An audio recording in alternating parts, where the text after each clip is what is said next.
After I won the lottery, my family demanded that I share half of the prize with my older sister, and I said no. The next day, they tore up the winning ticket I had hidden. I was 7 years old when I first understood what it meant to be invisible in your own home. My sister had just brought home a report card with straight A's, and my parents threw an impromptu celebration, cake from the bakery down the street, calls to relatives, the whole production. I had gotten A's and B's that same week. My report card sat on the kitchen counter for 3 days before my mother glanced at it and said, "That's fine, honey," without looking up from her phone.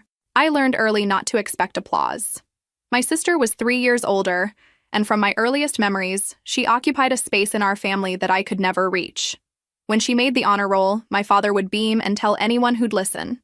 When I made the honor roll 2 years later, he'd nod and say something about keeping it up. It wasn't malicious exactly. More like I existed in a different category altogether, one that didn't warrant the same attention. Our house was comfortable, the kind of middle-class suburban home where nothing was ever quite enough, but nothing was ever truly lacking either. My father worked in insurance. My mother was a dental hygienist. They weren't wealthy, but they weren't struggling. They had dreams for their daughters, though it became clear those dreams had a hierarchy. I remember sitting at the dinner table one evening when I was maybe 10 years old. My sister had just been accepted into some advanced academic program, and my parents were discussing how they'd need to budget for the extra tutoring costs. I mentioned that I'd won second place in the school science fair. My project on water filtration had taken me weeks. My mother smiled vaguely and asked my sister if she needed new clothes for the program orientation. The conversation moved on. I stared at my plate and felt something harden inside my chest, small and cold. The pattern repeated itself in countless small ways. Piano recitals where they'd take dozens of photos of my sister and maybe 2 of me. Birthday parties where hers always had a theme and a guest list, while mine were family dinners with a grocery store cake. Christmas mornings where her pile of gifts towered over mine.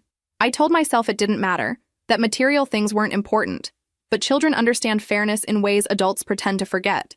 But here's what nobody tells you about being the unfavored child. You get to see everything clearly. You notice things. Like how my sister's shoulders would tense whenever my parents praised her, how she'd bite her nails raw before big tests, how she'd cry in her room when she got a B+ in chemistry, terrified of disappointing them. I'd hear my mother's voice through the walls, sharp with worry. "You're better than this. What happened?" The pressure on her was immense, I could see that. Every achievement raised the bar higher. Every stumble was analyzed and corrected. While I floated through school with minimal oversight, she lived under a microscope. Sometimes I'd catch my father checking her homework at the kitchen table, his jaw tight with concentration, while my own assignments lay untouched in my backpack. One afternoon when I was 13, I found my sister sitting on the back porch, staring at nothing. She'd just gotten her driver's license on the first try, something my parents had celebrated with a new car they'd been saving for. I sat down next to her, expecting her to be happy. "You're so lucky," she said quietly, not looking at me. "Lucky how?" I almost laughed. She had everything. "You get to be yourself. They don't care what you do." She picked at a thread on her jeans. "Everything I do matters. Every grade, every choice, every friend. It's exhausting." I wanted to feel sorry for her. Part of me did. But sitting there in my hand-me-down jacket, while she worried about the weight of privilege, I couldn't quite manage it. "Must be nice," I said, "to have them care at all." She looked at me then, really looked at me, and something passed between us. Recognition, maybe, or understanding. But then my mother called her inside for dinner, and the moment evaporated. She stood up, brushed off her jeans, and walked away.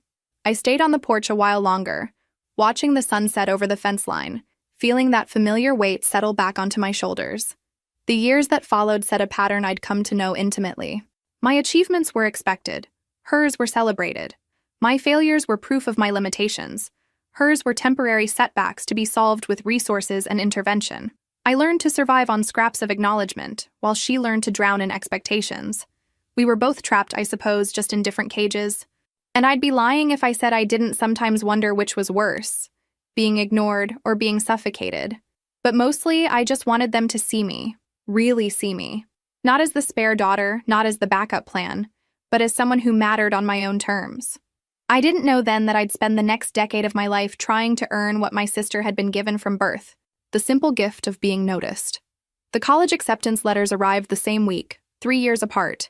My sister's acceptance to a prestigious private university was framed and hung in the living room. Mine, from a solid state school with a decent engineering program, got a refrigerator magnet and a comment about how practical my choice was. "We've set aside money for your tuition," my father told my sister over dinner the night she decided. "Full ride, room and board too. You just focus on your studies." I watched from across the table, fork frozen halfway to my mouth. I'd be starting college in a few months. Surely they'd saved for me too, even if it wasn't as much. I waited for him to mention my plans. He didn't. The next morning, I found my mother sorting bills in the kitchen. My hands were shaking when I asked, "So, about my tuition for next year?" "Oh, honey," she didn't look up. "You'll need to apply for scholarships, financial aid.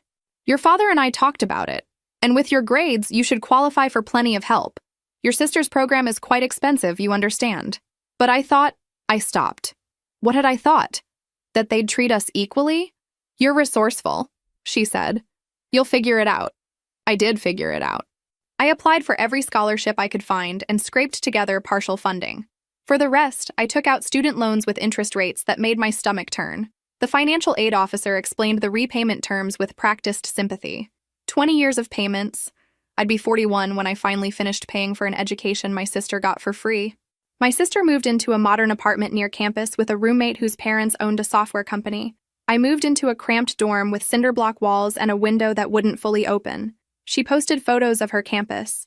Manicured lawns, historic buildings, students lounging under oak trees. My campus was functional, efficient, crowded. I loved it anyway because it was mine. The real difference hit during that first semester. While my sister attended mixers and joined sororities, I got a job at a restaurant called the Riverside Grill. Not for extra spending money, for survival. I worked the dinner shift 4 nights a week and weekend brunch, taking orders from families who didn't look at me when they spoke, who left 15% tips and thought themselves generous. My classes were at night because those were the only sections that fit around my work schedule. I'd serve tables until 10, drive back to campus, and study until 2 or 3 in the morning. Coffee became a food group. Sleep became a luxury. My eyes burned constantly from exhaustion, and I learned to function on 5 hours a night, then 4, then however much I could grab. The loans accumulated. First year, 15,000. Second year, another 18. The numbers piled up like sandbags against a flood.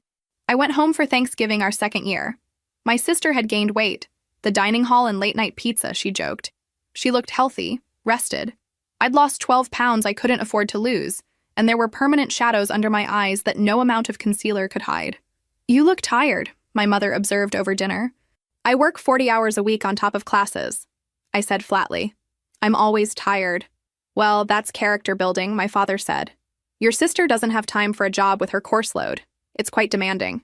I took engineering classes. At night, after working a full shift, but I didn't say that. I'd learned that defending myself only made me look defensive. My sister caught me alone later, washing dishes while everyone else watched football. "I know it's not fair," she said quietly. "The money thing. Then why don't you say something?" I didn't turn around. Just kept scrubbing a pan that was already clean. What would I say? "I didn't ask for this." "You didn't refuse it either." She was quiet for a moment. "You're so independent. Sometimes I wish I could be like that. Make my own way." I finally looked at her. She was wearing a new sweater, expensive looking. Her hair was professionally highlighted. She held a glass of wine our parents had poured her without question, while I was still being carded. "Independence isn't a choice when it's your only option," I said. "It's just survival dressed up in prettier words." She flinched, and I felt a small, mean satisfaction at finally landing a blow. Then she left, and I was alone again with the dishes and the reality that nothing would change. She'd keep accepting everything they gave her, and I'd keep scraping by on nothing, and we'd both pretend this was somehow normal. By junior year, I was running on fumes. My GPA held steady, somehow, but socially I was a ghost. No time for clubs, parties, or friends, just class, work, homework, sleep, repeat. I watched other students having the college experience everyone talks about, and I felt ancient, already old at 23. The loans kept growing. The exhaustion became chronic. And through it all, I told myself I was building something. Independence, resilience, character. But mostly I was just building debt and resentment, one shift and one payment plan at a time. Graduation came and went with the usual disparity. My sister's ceremony 3 years earlier had involved a weekend trip, a nice dinner, and a pearl necklace. Mine got a card with $50 and a "we're proud of you" that felt obligatory. I didn't care anymore. I had my degree, my crushing debt, and a job offer from a mid-sized engineering firm that paid $38,000 a year. It wasn't much, but it was mine. The office was in a converted warehouse downtown, all exposed brick and industrial lighting.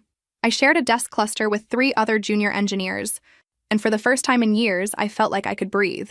The work was straightforward at first. Reviewing blueprints, running calculations, assisting senior engineers with site visits. I was good at it. Unlike family dynamics, engineering made sense. I'd been there about 4 months when I first met the businessman. His company was renovating an old commercial building into mixed-use space, and he'd hired our firm for the structural assessment.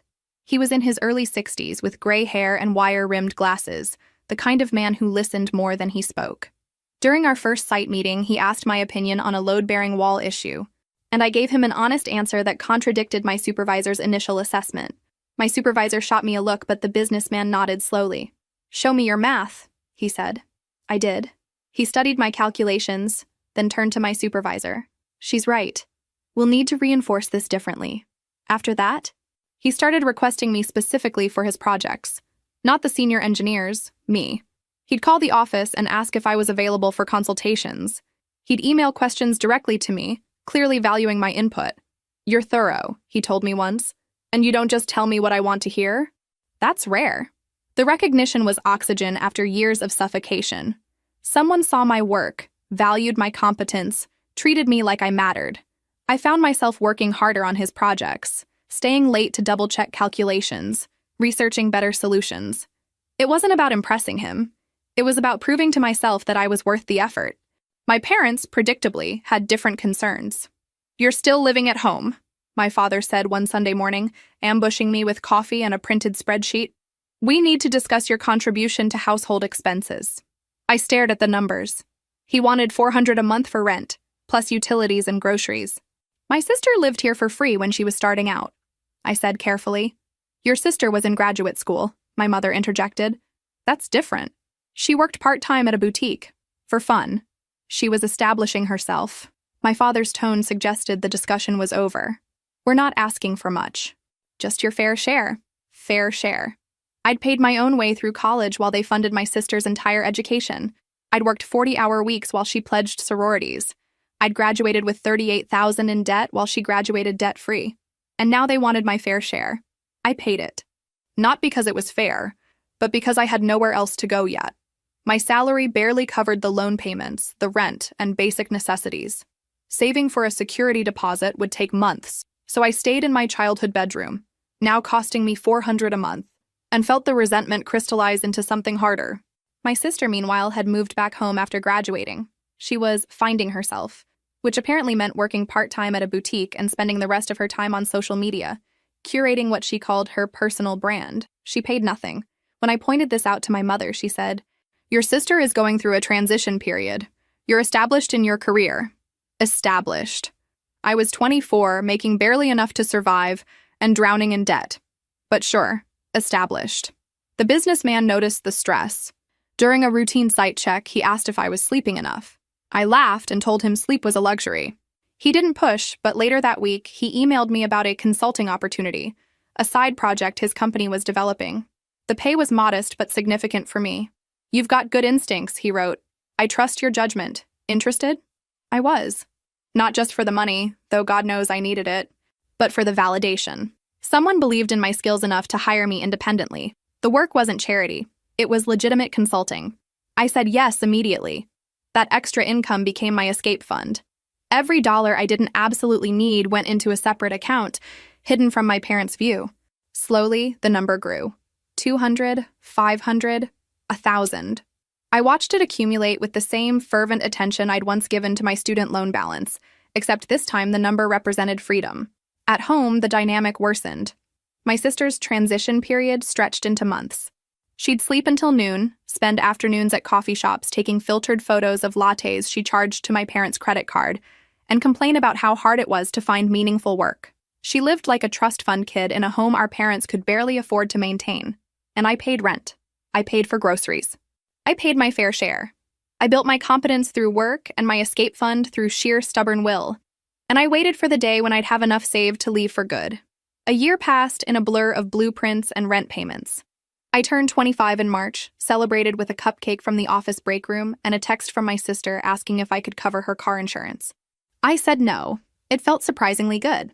The consulting work with the businessman had grown steadily. What started as occasional side projects had evolved into reliable income. More importantly, it had shown me I was good at this. Not just competent, actually good. You should think about going independent, he told me one afternoon in April.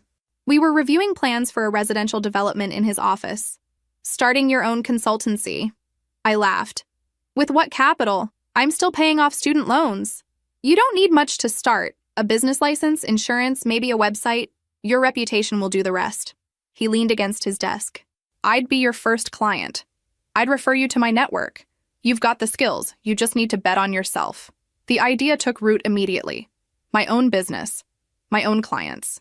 Freedom from the 9-to-5 grind. The ability to choose my projects. Set my rates. Build something entirely mine.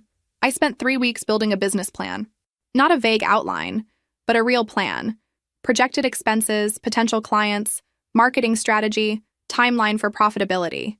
I researched LLC formation, insurance, and pricing.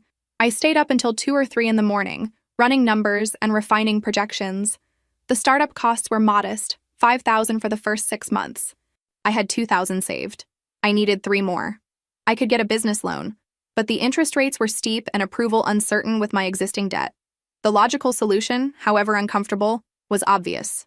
Ask my parents.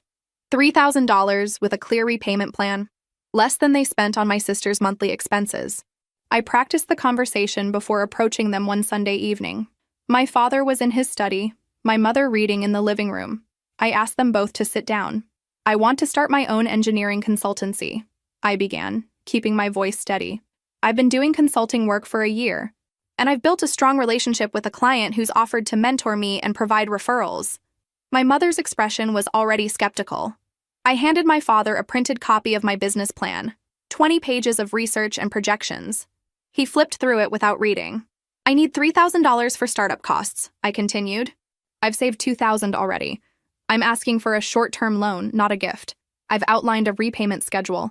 No. My father closed the folder and set it on the coffee table. Just like that. No. You didn't even read it, I said, trying to keep the desperation out of my voice. I don't need to. Starting a business is risky, especially for someone your age with your debt load. You have a stable job. That's more valuable than chasing some entrepreneurial fantasy. It's not a fantasy. I have a client ready to... One client isn't a business model, my mother interjected. What happens when he moves on? We're not enabling that kind of recklessness. You spent tens of thousands on her education, I said, my voice hardening. This is $3,000, a loan. Your sister's education was an investment in her future, my father said. This is different. We're trying to protect you from making a mistake. The conversation lasted another 10 minutes, but the outcome never changed. They wouldn't listen to my projections, wouldn't consider the business plan, wouldn't entertain the possibility that I might succeed. Every argument I made was dismissed with patronizing concern. I took my business plan back to my room and sat on my bed, staring at the pages I'd spent weeks perfecting. Pages they hadn't bothered to read. The rejection shouldn't have surprised me, but this felt different. This wasn't about favoritism. This was about actively preventing me from building something. The businessman noticed my mood during our next meeting. You asked them, he said. It wasn't a question. They said no. He was quiet for a moment. I could loan you the money. No. I said it too quickly. Thank you, but no. I appreciate everything, but I can't. I need to do this on my own.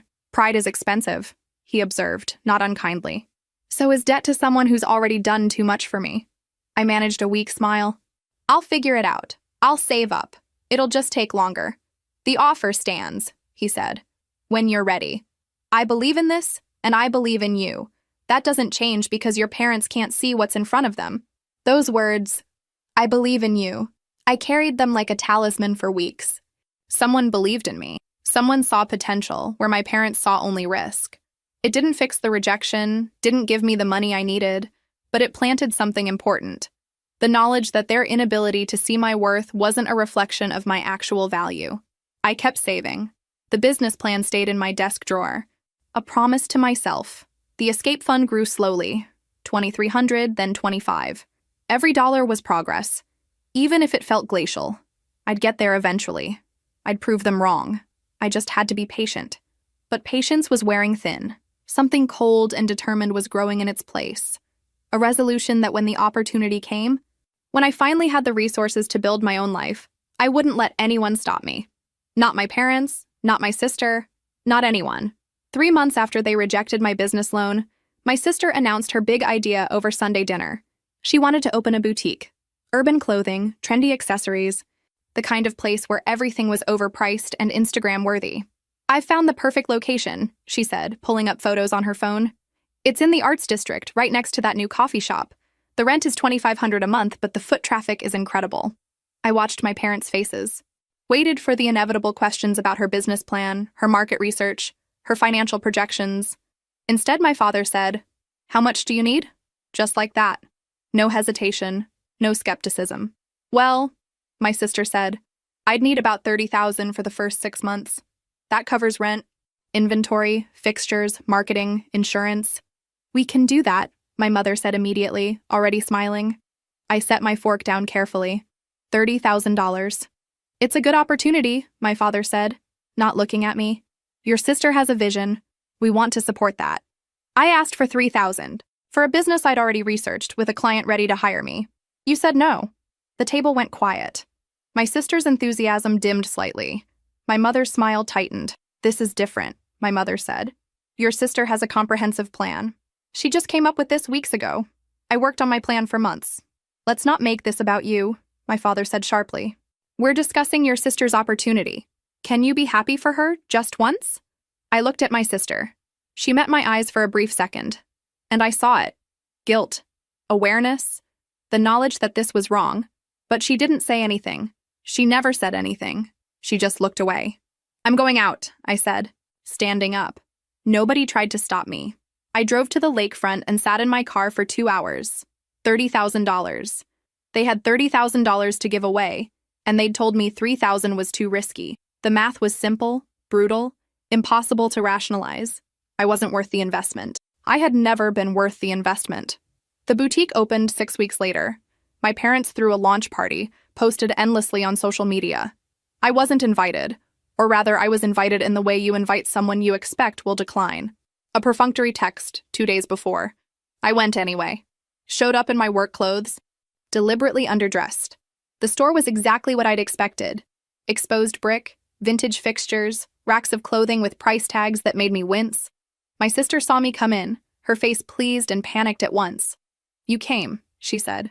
"Wouldn't miss it," I said. "Looks good." "It's overwhelming," she admitted quietly. "I don't know what I'm doing. The inventory alone, I had no idea. And the supplier payments, the scheduling, the marketing." "You could hire help." "With what money?"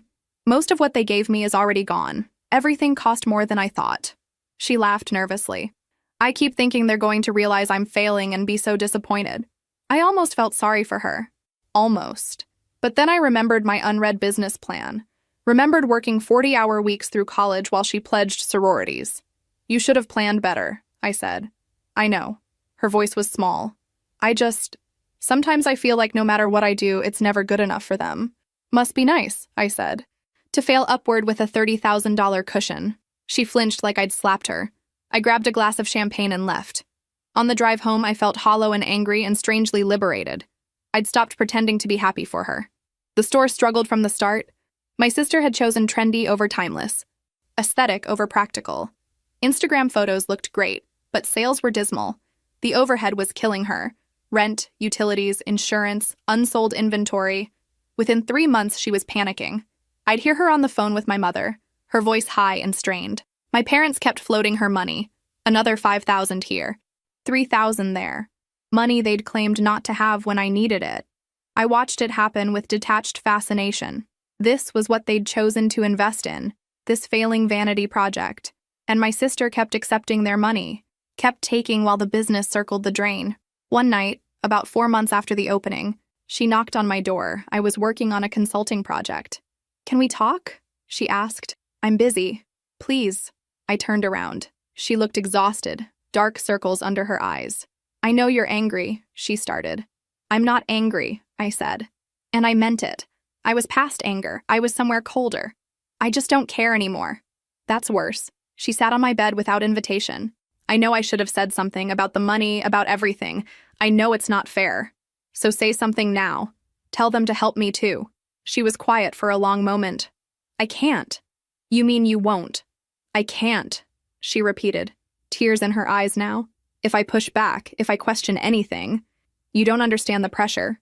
Everything I do is scrutinized. You have $35,000 of their opinions, I said. I have $400 a month in rent. We're not the same. She left. I went back to my work.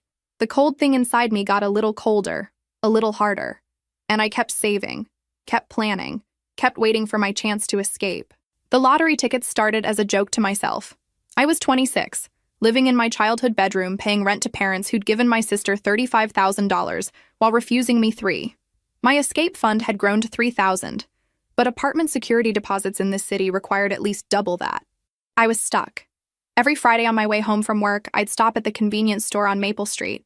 $5, sometimes $10 if it had been a particularly bad week. Mega Millions, Powerball, whatever. I'd carefully fill out the numbers, fold the tickets into my wallet, and forget about them until the next drawing. It wasn't about winning. Not really. It was about 30 seconds of possibility between buying the ticket and reality setting back in. 30 seconds where I could imagine a life where money wasn't a constant calculation, where I could start my consultancy without begging, where I could leave this house and never look back. My sister noticed first.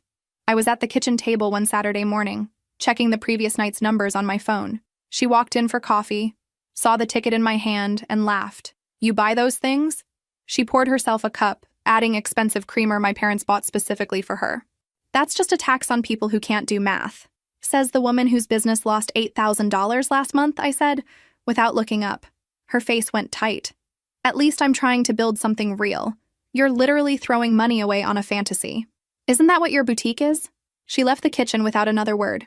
But she told our parents because of course she did. That night at dinner, my father brought it up with the kind of concern that felt more like judgment. Your sister mentioned you've been gambling, he said. Lottery tickets. It's not gambling, it's $5 a week. That's $260 a year, my mother added. You could be putting that in savings. I almost laughed. You gave her $35,000 for a failing business. I buy $10 in lottery tickets a month. We're not going to have this conversation. That money was an investment in your sister's future, my father said. This is just hope, I interrupted. It's hope. That's what I'm buying, and it's my money. The judgment in their silence was deafening. My sister looked down at her plate, a small smile playing at her lips. She'd successfully redirected their disappointment onto me. The lottery tickets became a running joke in the house.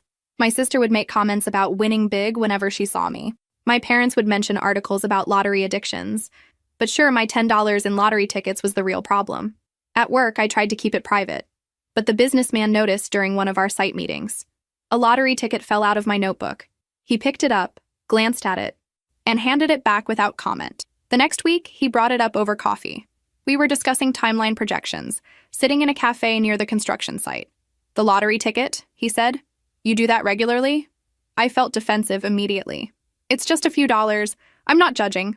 He stirred his coffee slowly. I used to buy scratch tickets every Friday for 3 years after my first business failed. My ex-wife thought I was crazy. I stared at him. This successful businessman had bought lottery tickets. Did you ever win? $50 once. Spent it on more tickets. He smiled slightly. But that's not why I bought them. I bought them because I needed to believe things could change. That luck wasn't just for other people. Something in my chest loosened. That's exactly it. We all need hope, he said. The form it takes doesn't matter much. Some people pray, some people buy lottery tickets, some people work themselves half to death. You do all three. It was the most seen I'd felt in years. Not judged, not mocked. Seen. I believe you'll get there, he continued, with or without the lottery. You've got drive, intelligence, work ethic. You're building something even if your family can't see it. The consultancy will happen. Maybe not on their timeline, but on yours. I had to look away because my eyes were burning. Thank you. Don't thank me. Just keep going. And if buying lottery tickets gets you through the week, buy the damn tickets. After that conversation, I bought the tickets with less shame. They were mine. My small rebellion. My weekly ritual of possibility. Every Friday, same convenience store, same routine. The clerk started to recognize me. My sister's boutique continued to fail. My parents continued to bail her out. I continued to pay rent in my childhood bedroom. And every Friday, I'd buy my tickets and allow myself those 30 seconds of imagining different. A life where I was valued. A life where I was free. I never expected to win. That wasn't the point. The point was refusing to give up hope, even when hope seemed stupid. The point was believing that somewhere, somehow, things could change. I just didn't know it would happen so soon. It was a Friday in late September, unseasonably warm for autumn. I'd had a particularly terrible day. My sister had called during a client meeting, crying about needing money for her lease payment. My mother had texted asking if I could loan her $300 to help out. When I said no, she'd called me selfish. I stopped at the convenience store on Maple Street like always. The clerk nodded at me. We'd developed that wordless familiarity. I filled out a quick pick for Powerball, added $5 for Mega Millions, and barely glanced at the numbers. At home, my sister was in the living room on her laptop, probably updating her boutique's Instagram. My parents were in the kitchen discussing their dwindling retirement account. Conversations that always circled back to how my sister's store would turn around soon. I went to my room, tried to focus on a consulting project. Couldn't. The texts from my mother kept coming.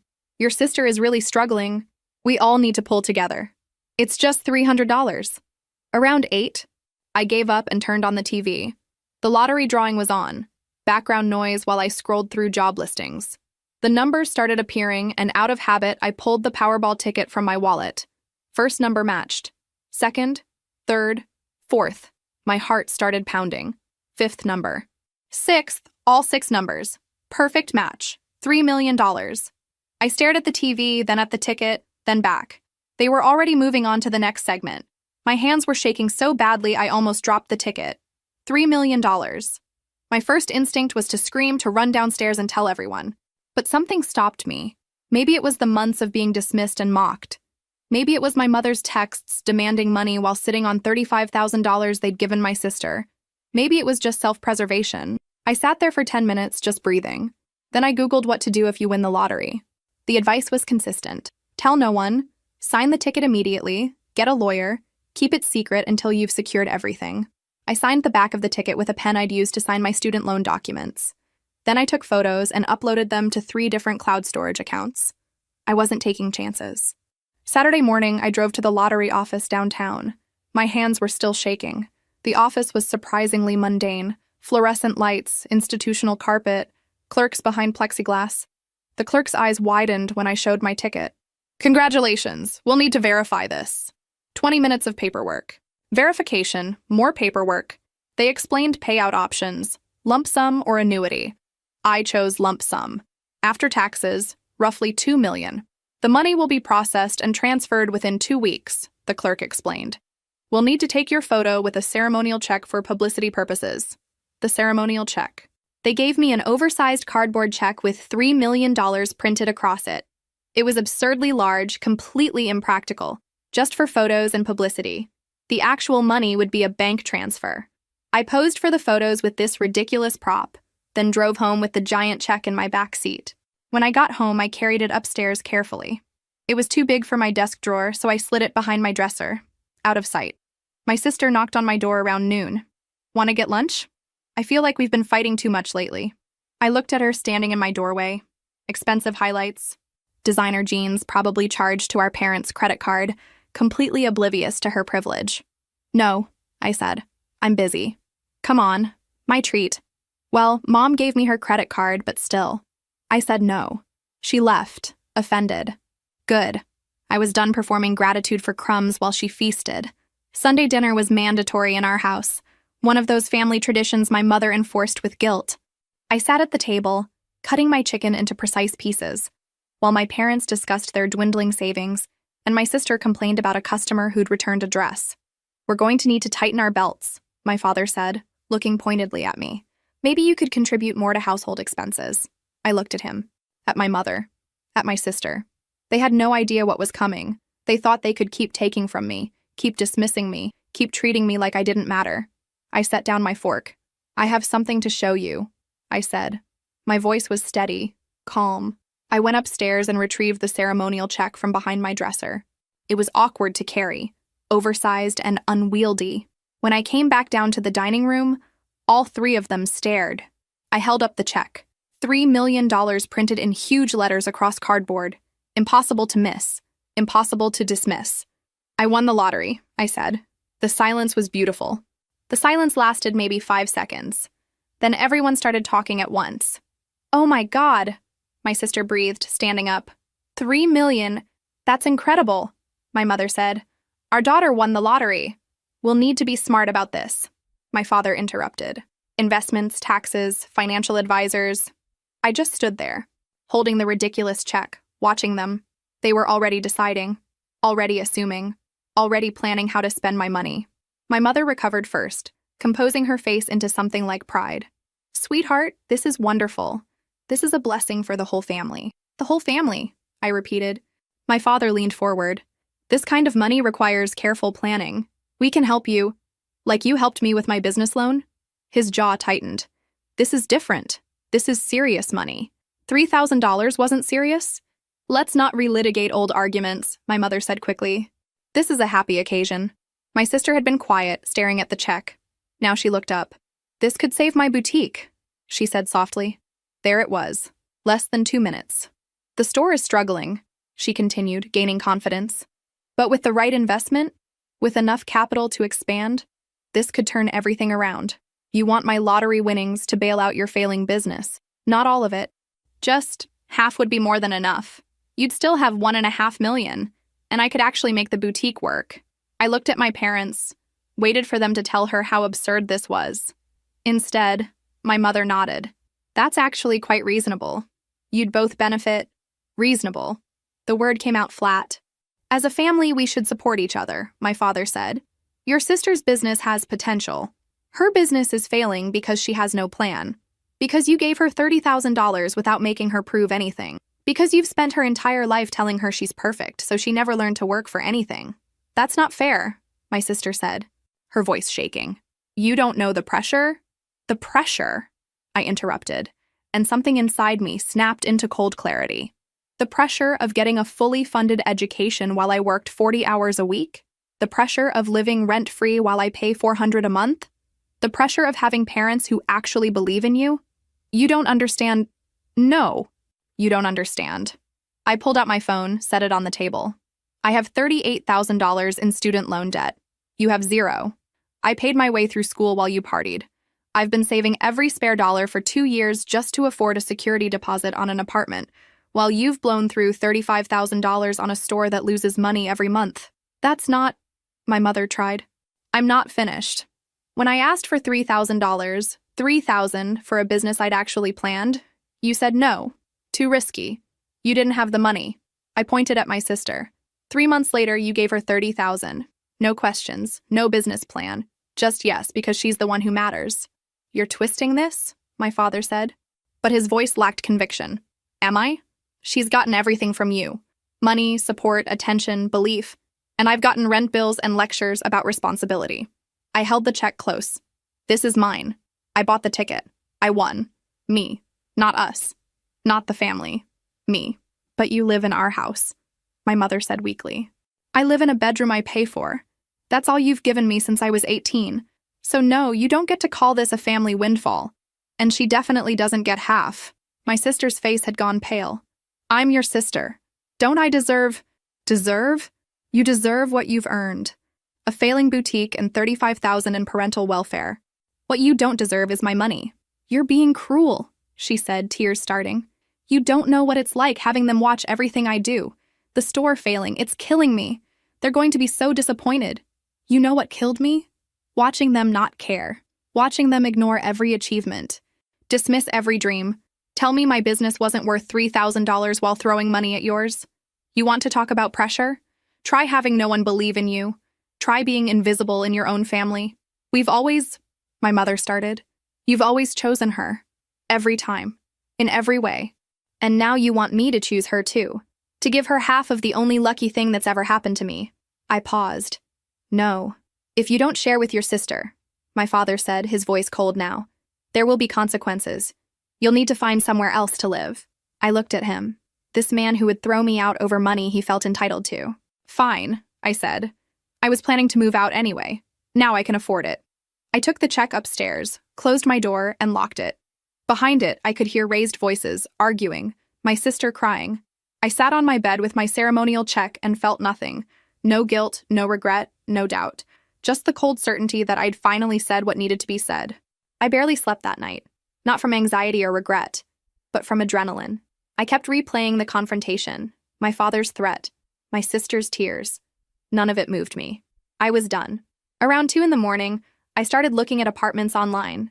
1-bedrooms in decent neighborhoods, places with actual kitchens. Places where I wouldn't be paying rent to people who resented my existence. I bookmarked 7 listings. I must have fallen asleep around 4 because I woke to sunlight and voices downstairs. Angry voices. My sister's defensiveness. My mother's sharp interjections. They were still arguing about the money. I got dressed slowly, jeans, shirt, work boots. If I was getting thrown out, I'd be ready. I packed my laptop, important documents, my grandmother's ring. The essentials fit in my work bag. When I finally went downstairs around 9, the house was quiet. Too quiet.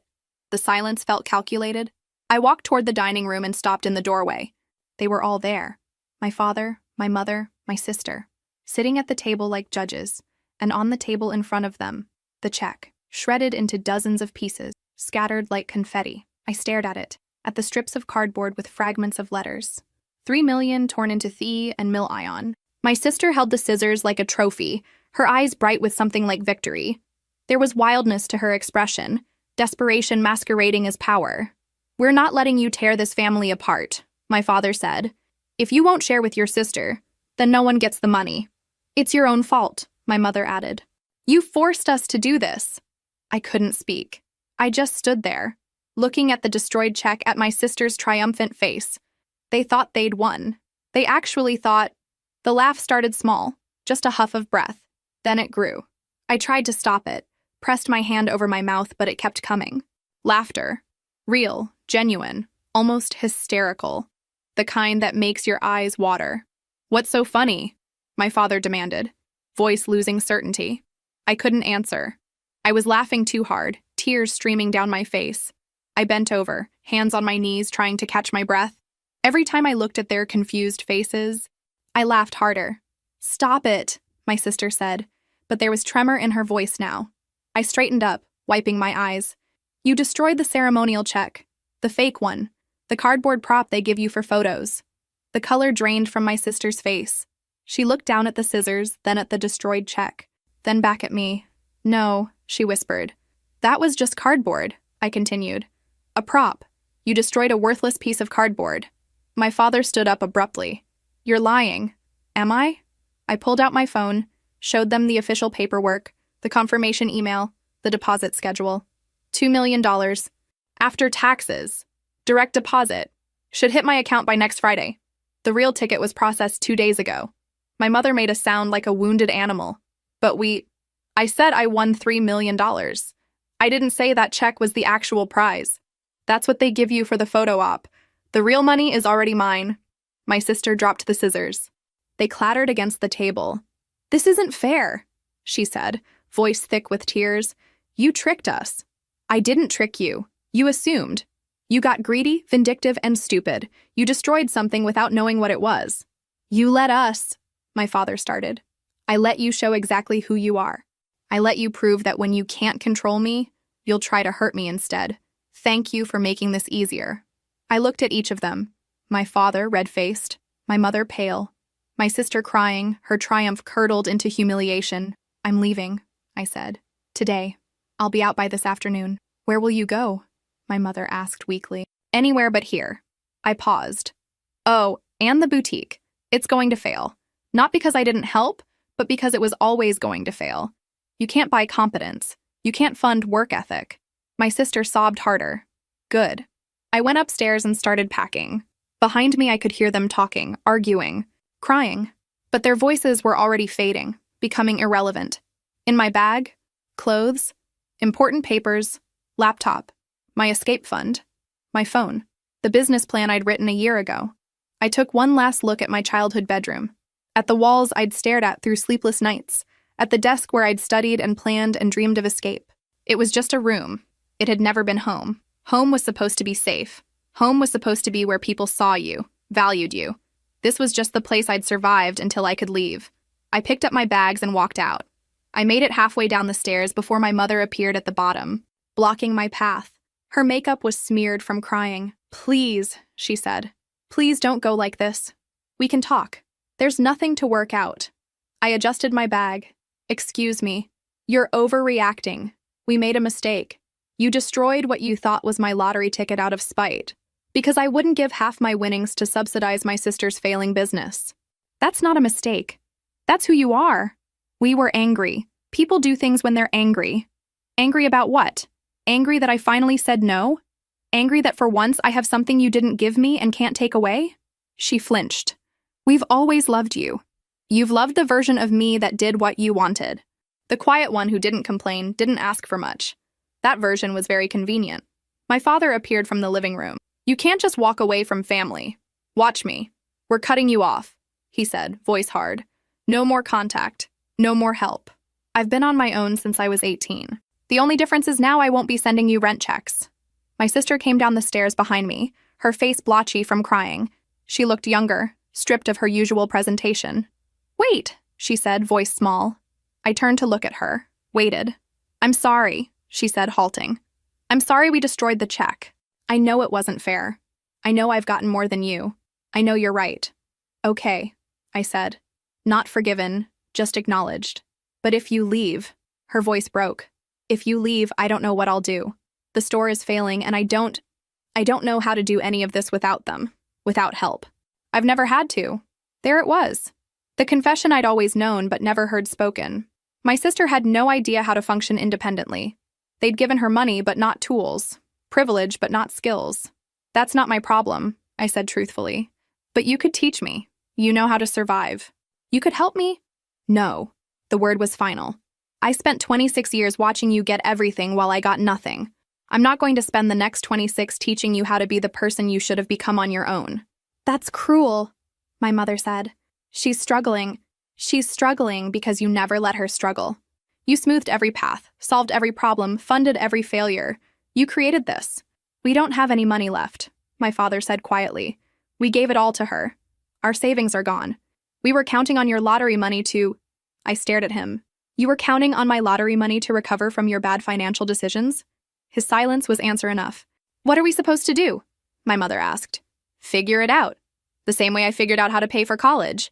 The same way I figured out everything, because asking you for help was never an option." I walked past my mother, heading for the door. My sister followed. "At least tell me how," she said desperately. "How do I make the store work?" "Close it," I said. "Close the store, cut your losses, get a regular job, learn to live within your means. But the money they spent is gone. It was always going to be gone." I reached the front door, pulled it open. Fresh air hit my face. "I can't do this without help," my sister said. "Then learn," I said. "Or don't. Either way, it's not my concern anymore." "You're really leaving," my father said. "I really am." I turned back one last time. "For what it's worth, I hope you figure it out. But mostly, I hope I never have to come back here." "When you change your mind," my mother started. "I won't. Goodbye." I walked out, down the steps, toward my car. Behind me, I heard my sister saying something, my mother crying, but I didn't turn around. I put my bag in the trunk and pulled out. In my rearview mirror, I could see them on the porch, watching me leave. I drove to the lake, parked, and sat there, just breathing, processing. I'd left. After 26 years, I'd finally done it. My phone buzzed. A text from my mother, "Please come home." I deleted it, then started calling the apartments I'd bookmarked. By evening, I'd signed a lease on a one-bedroom with good security. Move-in date? Next week. I paid the deposit without flinching. I checked into a hotel for the next few days, clean and quiet and mine. I ordered room service, took a long shower, and lay on the bed staring at the ceiling. I felt strange. Not happy exactly. More like light. Like I'd been carrying something heavy for so long I'd forgotten it was there. My phone buzzed again. My mother. My father. My sister with a long message about how sorry she was, but could I please help her with the store? I blocked all 3 numbers. Then I called the businessman. "I did it," I said. "I left." "Good for you," he said. "Are you okay?" "I think so. I will be. The consultancy offer still stands." "When you're ready." "I'm ready now," I said. And I was. The week between leaving and moving into my apartment passed in a strange, suspended state. I worked remotely from the hotel, functioned normally while my entire world had shifted. The businessman gave me a project immediately. "You need structure," he'd said. "Change is good, but too much at once can be destabilizing." He was right. Work kept me from spiraling into the guilt they'd tried so hard to instill. The texts kept coming before I'd blocked them. My mothers were desperate and manipulative in turns. "How can you abandon your family?" Followed by, "We love you and just want to help." My fathers were shorter, angrier. "You'll regret this." I saved them before blocking.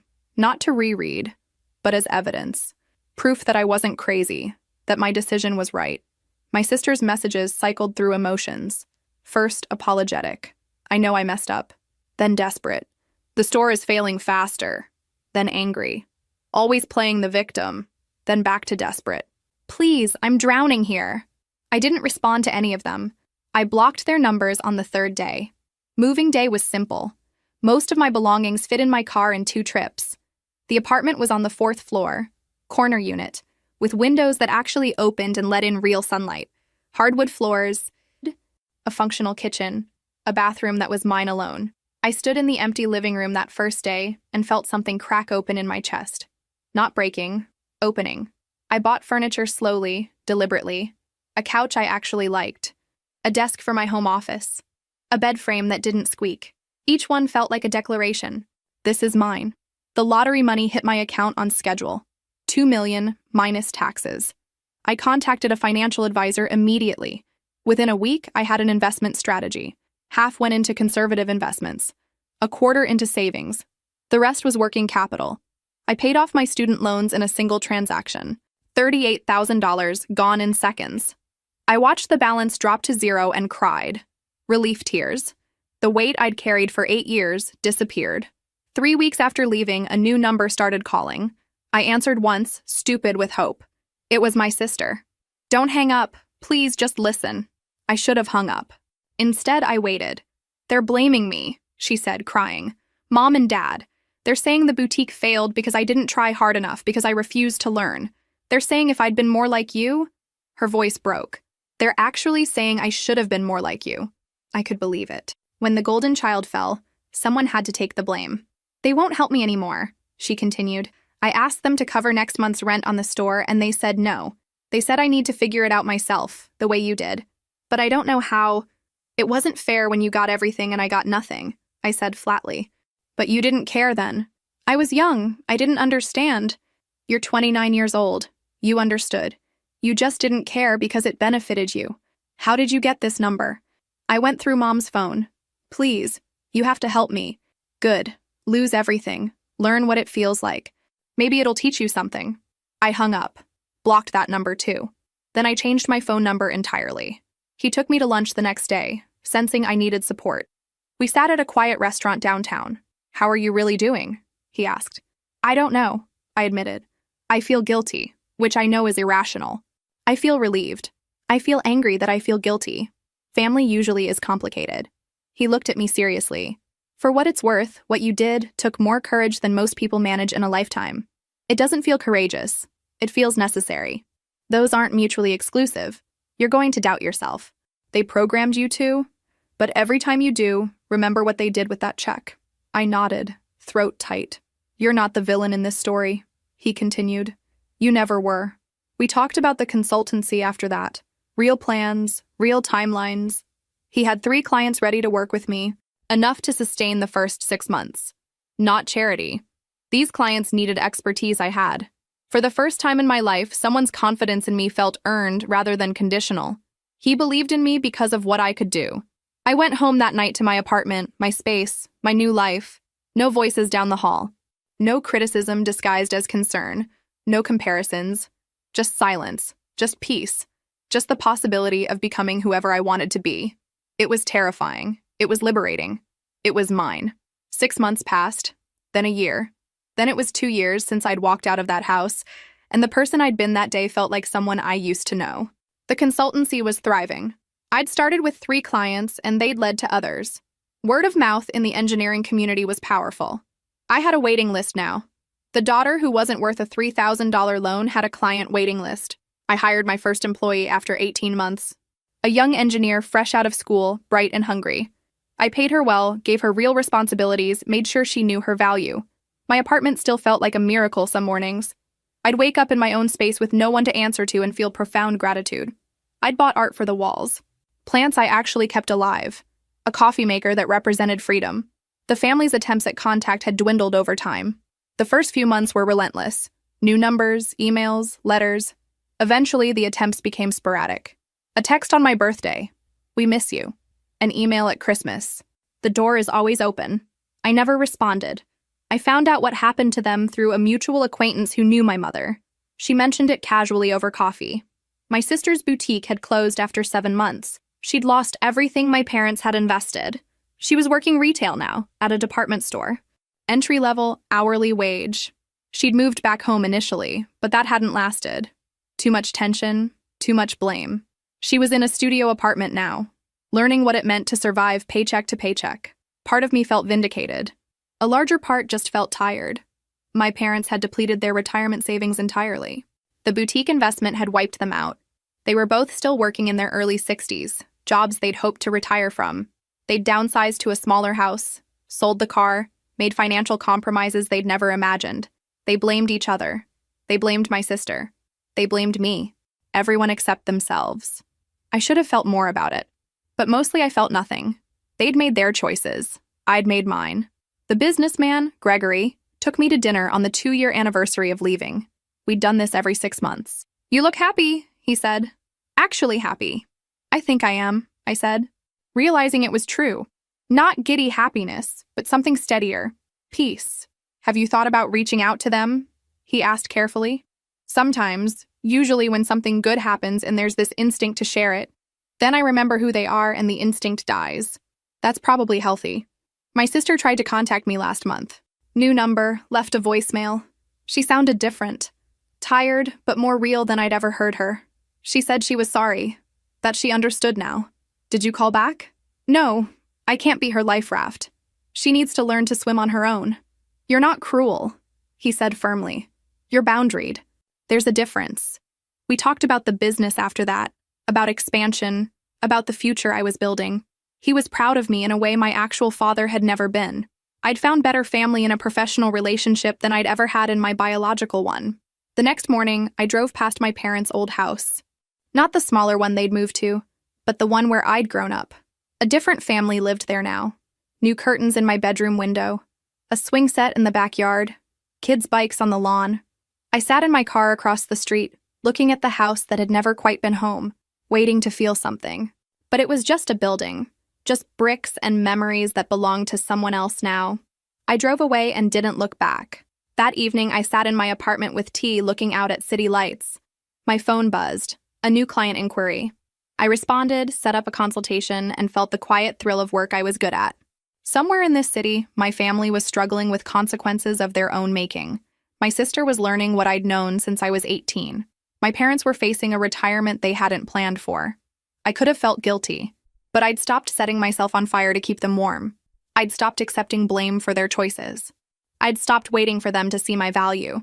I'd simply started living as if I had value, regardless of whether they saw it. And somewhere in that shift, I'd found something they could never give me and could never take away. Peace. Real peace. The kind that comes from knowing who you are and being okay with it.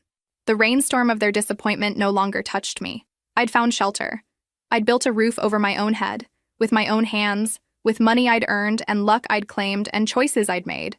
And I was finally, genuinely, completely free.